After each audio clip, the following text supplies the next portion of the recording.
স্বাগতম জানাবেন।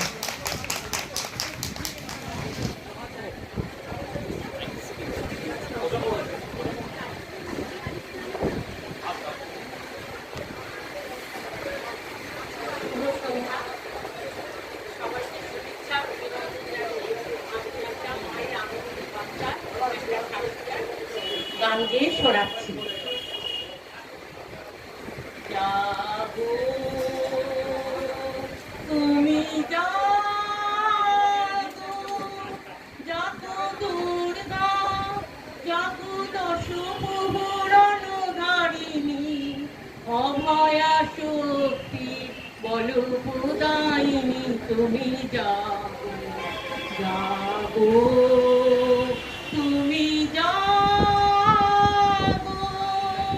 তুমি বড়দা অজোড়া তুলা, তুমি বড়দা অজোড়া তুলা, বহু বল ধারিণী বিপুদল বাহিনী, জগমা শঙ্করী চণ্ডিকা, যাবো যাবো মা যাবো সুর বিনাশিনী, তুমি যাবো যাবো দুর্গা যাবো দশ পুরাণ ধারিণী, অভয়া শক্তি বলো প্রদায়িনী, তুমি যাবো যাবো তুমি যাবো।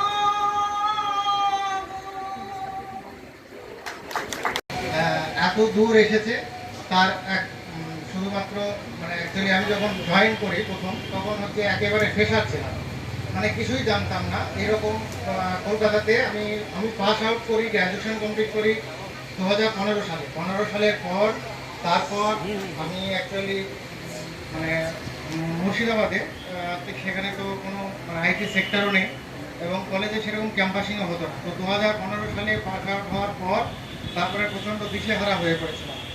তো দিশেহারা হয়ে যাওয়ার পর কি করব ঠিক বুঝতে পারছিলাম না। ইতিমধ্যে তারপরে আমি দুর্গাপুরে একটা কাজে যাই এবং সেখানে প্রচণ্ড 1-1.5 বছর কাজ করার পর সেরকম সাকসেস বা সেরকম ভালো জায়গায় পৌঁছাতে পারি না। তারপরে ওখান থেকে চলে আসি। চলে আসার পর আবার আমি কলকাতায় আসি। কলকাতাতে আসি হচ্ছে একটা জবের উদ্দেশ্যে। সেখানে আসার পরও আমি একটা বড় কোম্পানি, সেখানে প্রায় টেক মাহিন্দ্রা কোম্পানি, হয়তো অনেকজন সবাই জানে, সেখানে রিলায়েন্সের তারা কাজ করে, সেখানে টেক সাপোর্টের কাজও করতাম।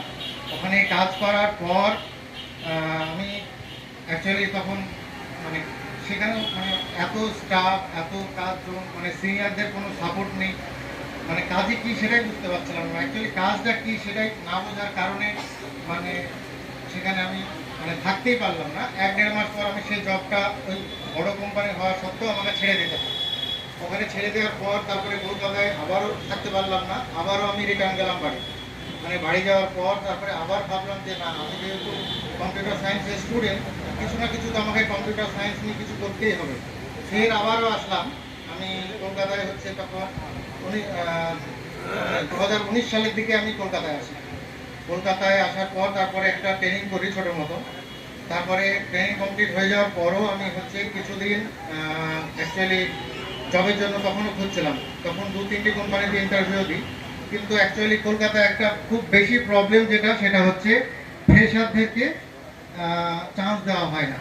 ফ্রেশারদেরকে চান্স দেওয়া হয় এই কারণের জন্য, অ্যাকচুয়ালি ফ্রেশাররা তো ভালো সেরকম তো জেলা ফ্রেশারদেরকে নিতে গেলে তো তাদেরকে কাজ শিখিয়ে তারপরে আমাদেরকে কাজে জয়েন করাতে পারে, কোনো প্রজেক্ট দিতে পারে। তার জন্য কোনো কোম্পানি অ্যাকচুয়ালি ফ্রেশারদেরকে নিতে চায় না। এই প্রচণ্ড একটা প্রবলেমের ভিতরে আমি ফেস করছিলাম। ফেস করতে করতে তারপরে আমি লিডিজা কোম্পানিতে আমি অ্যাপ্লাই করি, ওখান থেকে আমাকে ডাকা হয়। তো আমি তখন ইন্টারভিউ দিই। এবার ফ্রেশারদের ইন্টারভিউ তো অতটা ভালো না হলেও আমাদের যারা মানে সিলেকশন রাউন্ডে যারা ছিল, স্যার ছিল, আরও সবাই ছিল, তো আমাকে তারা সিলেক্ট করে। এবং সত্যি কথা বলতে যে তারা এতটা ভালোবাসা দিয়েছে আর এত এত ছোট থেকে ছোট সব কাজ আমাকে হাতে ধরে শিখিয়ে দিয়েছে, যেটা একটা তার মা বাবা একটা বাচ্চাকে যখন ছোট থেকে যেভাবে শেখায় ঠিক তেমনভাবে আমাকে প্রত্যেকটা কাজ ছোট থেকে একটার পর একটা কাজ শিখেছে এবং একটা প্রথমে যখন ফার্স্ট রাউন্ডে তোমরা ধরো অনেক ফ্রেশাররা যারা আছো ঠিক তেমনভাবে আমি একটা টাইমে জয়েন করেছিলাম এবং তারপরে আস্তে আস্তে আস্তে আস্তে এই প্রায় এত দূর এসেছে তার এক শুধুমাত্র মানে অ্যাকচুয়ালি আমি যখন জয়েন করি প্রথম তখন হচ্ছে একেবারে ফ্রেশার ছিলাম, মানে কিছুই জানতাম না এরকম।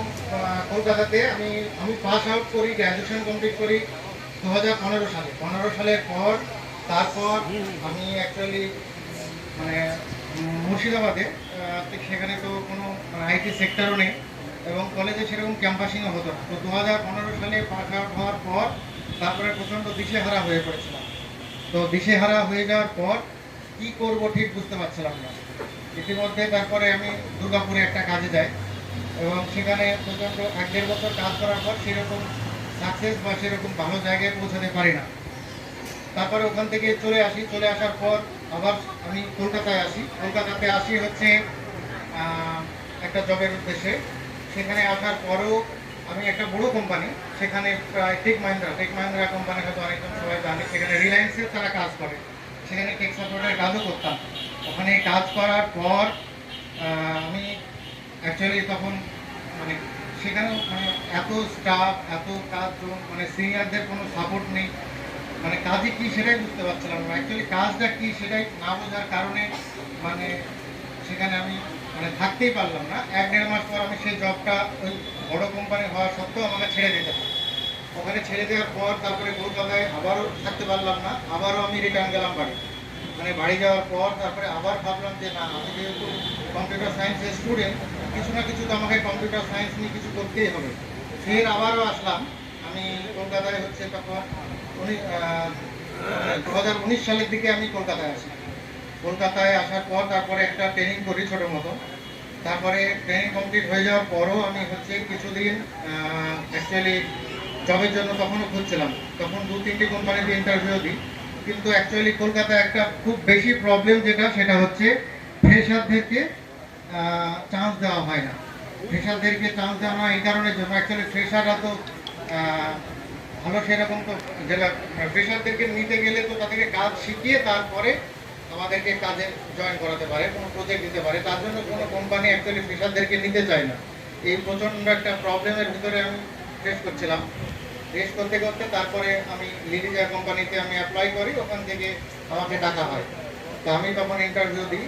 এবার ফ্রেশারদের ইন্টারভিউ তো অতটা ভালো না হলেও আমাদের যারা মানে সিলেকশন রাউন্ডে যারা ছিল, স্যার ছিল, আরও সবাই ছিল, তো আমাকে তারা সিলেক্ট করে।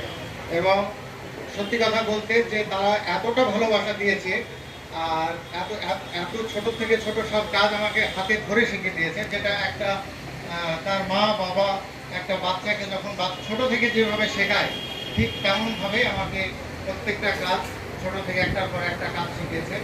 এবং একটা প্রথমে যখন ফার্স্ট রাউন্ডে তোমরা ধরো অনেক ফ্রেশাররা যারা আছো ঠিক তেমনভাবে আমি একটা টাইমে জয়েন করেছিলাম এবং তারপরে আস্তে আস্তে আস্তে আস্তে এই